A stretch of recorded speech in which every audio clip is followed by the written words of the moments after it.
যখন আব্দুল্লাহ লোমান মরে গেছে হদে আমি তার সন্তান, আমার যা সম্পদ আছে সবগুলো দিয়ে হলে আমি গরিব গঞ্জের জনগণকে সবসময় চাইবো, এই কথা বলছিল। নোমান সাহেব ছিল, উনিও খুবই সুখে দুঃখে সবাই কাছে পাইতো ওনাকে। ইনশাল্লাহ ওনার ছেলেও ব্যতিক্রম কিছু হবে না।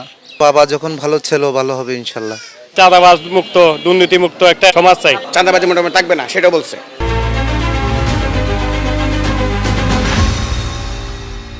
আব্দুল্লাহ লোমানের ছেলে সাইদ লোমান, এ সবার সাথে রাতে দিনে পাওয়া যায়। এখন যখন মানুষের সাথে কথা বলতেছে যখন আমাদেরকে ফোন করবে তখন পাবে, যখন যেই সকল চাইবে তখন পাওয়া যাবে। এখন আমরা দেখি কি করতে পারে, ও আমাদের প্রতিশ্রুতি কি রাখে, এই জন্য আমরা ওকে ভোট দিব। সাইদ লোমান ভাইকে একটা সুযোগ দিয়ে দেখি কি হয় সামনে। কথাবার্তা ভালো, উনি ব্যবহার ভালো, সবকিছু উনির চেয়ে ভালো লাগে আমাদের।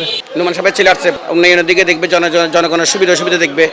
সাইদ নোমানের চেয়ে তো নোমান সাহেব আমাদের পরিচিত, দুইবার উনি ইলেকশন করছে এখানে পুরাতন হিসাবে। ওই হিসাবে তার ছেলেকে একবার সবাই দেখারও দরকার।